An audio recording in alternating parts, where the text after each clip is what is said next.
ಸಿನಿಮಾಗಿಂತ ಹಾಡು ಬಗ್ಗೆನೇ ಎಲ್ಲ ಮಾತಾಡ್ತಿದ್ದಾರೆ ಅಂತ ಪುಟ್ಟಣ್ಣ ಅವರು ಕೋಪಗೊಂಡು ಏನು ಮಾಡಿದ್ರು?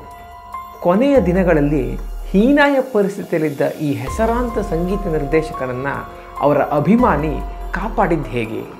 ಒಳ್ಳೆಯ ಹೆಸರಿದ್ದ ಈ ಸಂಗೀತ ನಿರ್ದೇಶಕ 2 ಮದುವೆಯಾಗಿ ಜೀವನದಲ್ಲಿ ತೊಂದರೆ ಅನುಭವಿಸಿದ್ರ? ಈ ಎಲ್ಲ ವಿಷಯಗಳನ್ನು ತಿಳಿದುಕೊಳ್ಳೋಣ ಇವತ್ತಿನ ದಂತಕಥೆಯಲ್ಲಿ.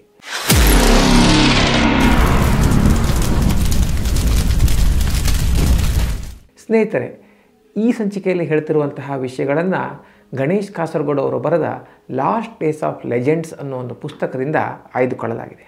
ಆರ್ ರತ್ನ ಅವರು, ಇವರು ಕನ್ನಡ ಚಿತ್ರರಂಗದ ಒಂದು ಹೆಸರಾಂತ ಸಂಗೀತ ನಿರ್ದೇಶಕರು. ಅಮ್ಮ ನಿನ್ನ ತೋಳಿನಲ್ಲಿ ಕಂದ ನಾನು, ಈ ಒಂದು ಹಾಡು ಭಾಳಷ್ಟು ಜನ ಕೇಳಿರ್ತೀರ.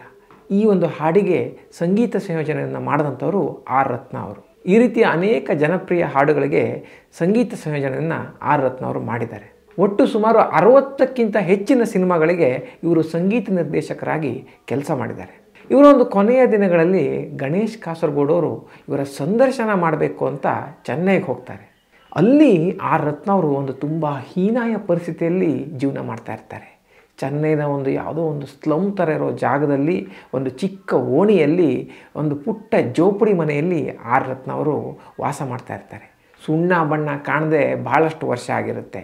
ತಿಗಣೆಗಳನ್ನು ಹಾಕ್ಕೊಂಡಿರೋಂತಹ ಗುರುತಿರುತ್ತೆ, ಒಂಥರ ಸ್ಮೆಲ್ ಬರ್ತಾ ಇರುತ್ತೆ.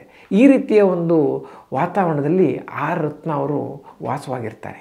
ನಿಮ್ಮ ಈ ರೀತಿಯ ಒಂದು ಹೀನಾಯ ಪರಿಸ್ಥಿತಿಗೆ ಏನು ಕಾರಣ ಅಂತ ಅವ್ರನ್ನ ಕೇಳಿದಾಗ ಅವರು ತುಂಬ ಒಂದು ಪ್ರಾಮಾಣಿಕವಾಗಿ ಉತ್ತರ ಕೊಡ್ತಾರೆ. ಸಾಮಾನ್ಯವಾಗಿ ಹಳೆ ಕಲಾವಿದರನ್ನ ಇಂಥ ಪ್ರಶ್ನೆ ಮಾಡಿದಾಗ ಅವ್ರು ನನಗೆ ಮೋಸ ಮಾಡಿದ್ರು, ಈ ರೀತಿ ಸಿನಿಮಾ ಪ್ರೊಡಕ್ಷನ್ ಮಾಡಿದೆ, ಅಲ್ಲಿ ನಂಗೆ ಲಾಸ್ ಆಯಿತು, ಸಾಲ ಆಯಿತು, ಹೀಗೆಲ್ಲ ಉತ್ತರ ಬರುತ್ತೆ. ಆದರೆ ಆರ್ ರತ್ನ ಅವರು ನನ್ನ ಈ ಪರಿಸ್ಥಿತಿಗೆ ನಾನೇ ಕಾರಣ ಅಂತ ಹೇಳ್ತಾರೆ. ನಮ್ಮ ಅಪ್ಪ ಜೀವನದಲ್ಲಿ ಚೆನ್ನಾಗಿರುವಂಥ ಒಂದು ಮದುವೆ ಮಾಡಿಸ್ದ, ನಾನು ಇನ್ನೊಂದು ಇರಲಿ ಅಂತ ಮತ್ತೊಂದು ಮದುವೆ ಆದೆ. 2 ಸಂಸಾರ, 4 ಮಕ್ಕಳು. ಎಷ್ಟೇ ಹಣ ದುಡಿದ್ರೂ ಅದನ್ನು ಕೂಡಿಡೋಕ್ಕಾಗ್ತಿರ್ಲಿಲ್ಲ. ದುಡಿದ ಹಣ ಖರ್ಚಿಗೆ ಸಾಲ್ತಿರಲಿಲ್ಲ. ಈ ರೀತಿ ನನ್ನ ಆರ್ಥಿಕ ಪರಿಸ್ಥಿತಿ ತುಂಬ ಹದಗೆಟ್ಟೋಯ್ತು. ಹೀಗಾಗಿ ಯಾವಾಗ ಕೆಲಸಗಳು ಬರೋದು ನಿಂತು ಹೋಯ್ತೋ ಆವಾಗ ನನ್ನ ಹತ್ರ ಹಣ ಇರಲಿಲ್ಲ ಅಂತ ಹೇಳ್ತಾರೆ. ಹೀಗೆ ಮಾತಾಡ್ತಾ ಅವರು ಅವರ ಒಂದು ಜನಪ್ರಿಯವಾದಂತಹ ಹಾಡು ಅಮ್ಮ ನಿನ್ನ ತೋಳಿನಲ್ಲಿ ಕಂದ ನಾನು, ಈ ಹಾಡಿನ ಬಗ್ಗೆ ಒಂದಷ್ಟು ಮಾಹಿತಿಯನ್ನು ಕೊಡ್ತಾರೆ. ಪುಟ್ಟಣ್ಣ ಕಣಗಾಲ್ ಅವರ ನಿರ್ದೇಶನದ ಕಪ್ಪು ಬಿಳುಪು ಸಿನಿಮಾದಲ್ಲಿ ಈ ಹಾಡು ಬರುತ್ತೆ. ಈ ಸಿನಿಮಾದ ಒಂದು ಪ್ರಿವ್ಯೂ ಶೋ ಮಾಡಿದಾಗ ಭಾಳಷ್ಟು ಜನ ಈ ಸಿನಿಮಾದ ಸ್ಕ್ರೀನ್ ಪ್ಲೇ ಇರಲಿ, ಕಥೆ ಇರಲಿ, ಡೈರೆಕ್ಷನ್ ಇರಲಿ ಅಥವಾ ಒಂದು ಅಭಿನಯ ಇರಲಿ, ಇದೆಲ್ಲದರ ಬಗ್ಗೆ ಮಾತನಾಡೋದು ಬಿಟ್ಟು ಈ ಒಂದು ಹಾಡಿನ ಬಗ್ಗೆ ಮಾತನಾಡ್ತಾರೆ. ಭಾಳಷ್ಟು ಜನ ಸಿನಿಮಾವನ್ನು ಬಿಟ್ಟು ಹಾಡಿನ ಬಗ್ಗೆ ಮಾತನಾಡ್ತಾ ಇರೋದು ಪುಟ್ಟಣ್ಣ ಅವ್ರಿಗೆ ಇಷ್ಟ ಆಗಲಿಲ್ವಂತೆ. ಹಾಗಾಗಿ ಅವ್ರು ಕೋಪ ಮಾಡಿಕೊಂಡು ತನ್ನ ಮುಂದಿನ ಯಾವುದೇ ಸಿನಿಮಾದಲ್ಲಿ ನನಗೆ ಅವಕಾಶ ಕೊಡಲಿಲ್ಲ ಅಂತ ಆರ್ ರತ್ನ ಅವರು ಹೇಳ್ತಾರೆ. ಈ ಮಾತಿನಲ್ಲಿ ಎಷ್ಟರ ಮಟ್ಟಿಗೆ ಸತ್ಯ ಇದೆ ಅಂತ ನಾವು ಹೇಳೋಕ್ಕಾಗಲ್ಲ. ಯಾಕೆಂದರೆ ಇದ್ರ ಬಗ್ಗೆ ಕೇಳೋಕ್ಕೆ ಪುಟ್ಟಣ್ಣ ಅವರಿಲ್ಲ. ಇದು ಆರ್ ರತ್ನ ಅವರ ವರ್ಷನ್ನು, ಅವರಿಗೆ ಈ ರೀತಿ ಅನಿಸಿರಬಹುದು. ಇನ್ನು ಆರ್ ರತ್ನ ಅವರು ರಾಜಾ ದುಲೇರಿ ಅಂತ ಒಂದು ಹಿಂದಿ ಸಿನಿಮಾಗೆ ಸಂಗೀತ ನಿರ್ದೇಶನ ಮಾಡ್ತಾರೆ. ಅವರಿಗೆ ಲತಾ ಮಂಗೇಶ್ಕರ್ ಅಂದರೆ ತುಂಬ ಇಷ್ಟ ಆಗಿರುತ್ತೆ. ಅವ್ರ ಹತ್ರ ಹಾಡು ಹಾಡಿಸ್ಬೇಕು ಅಂತ ಒಂದು ಆಸೆ ಇರುತ್ತೆ. ಆದರೆ ಲತಾ ಮಂಗೇಶ್ಕರ್ ಅವರು ಈ ಒಂದು ಸಿನಿಮಾದಲ್ಲಿ ಹಾಡನ್ನು ಹಾಡಲಿಕ್ಕೆ ಒಪ್ಕೊಳ್ಳೋದಿಲ್ಲ. ಭಾಳಷ್ಟು ಜನ ಒಂದು ಪ್ರಸಿದ್ಧ ಗಾಯಕರು ಈ ಸಿನಿಮಾದಲ್ಲಿ ಹಾಡನ್ನು ಹಾಡಿದ್ದಾರೆ. ಆದರೆ ಲತಾ ಮಂಗೇಶ್ಕರ್ ಅವರು ಎಷ್ಟೇ ಪಟ್ಟು ಹಿಡಿದ್ರೂ ಒಪ್ಕೊಳ್ಳಲ್ಲ.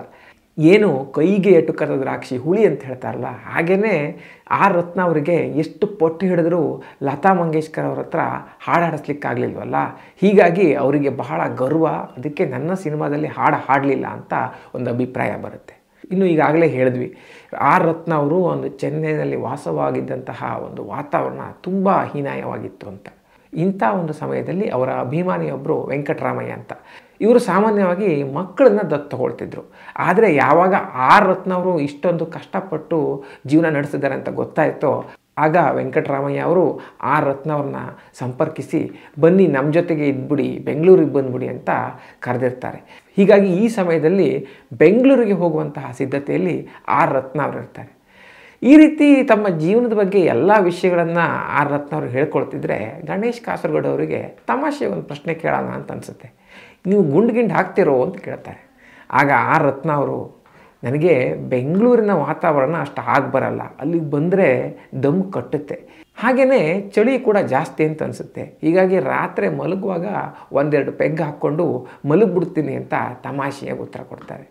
ಈ ಒಂದು ತಮಾಷೆಯ ಮೂಲಕ ಈ ಸಂದರ್ಶನ ಅಲ್ಲಿಗೆ ಮುಗಿಯುತ್ತೆ. ಸ್ನೇಹಿತರೆ, ಈ ವಿಡಿಯೋ ನಿಮ್ಗೆ ಇಷ್ಟ ಆಗಿದ್ದರೆ ತಪ್ಪದೇ ಶೇರ್ ಮಾಡಿ. ಹಾಗೆಯೇ ಈ ರೀತಿಯ ಇನ್ನಷ್ಟು ಕುತೂಹಲಭರಿತವಾದ ವಿಷಯಗಳನ್ನು ನೀವು ತಿಳ್ಕೋಬೇಕು ಅಂತಿದ್ದರೆ ನಮ್ಮ ಕನ್ನಡ ಮಾಣಿಕ್ಯ ಯೂಟ್ಯೂಬ್ ಚಾನಲ್ಗೆ ತಪ್ಪದೇ ಸಬ್ಸ್ಕ್ರೈಬ್ ಮಾಡಿ. ಮುಂದಿನ ಸಂಚಿಕೆಯಲ್ಲಿ ಮತ್ತೊಮ್ಮೆ ಸಿಗೋಣ. ಅಲ್ಲಿವರೆಗೂ ನಮಸ್ಕಾರ.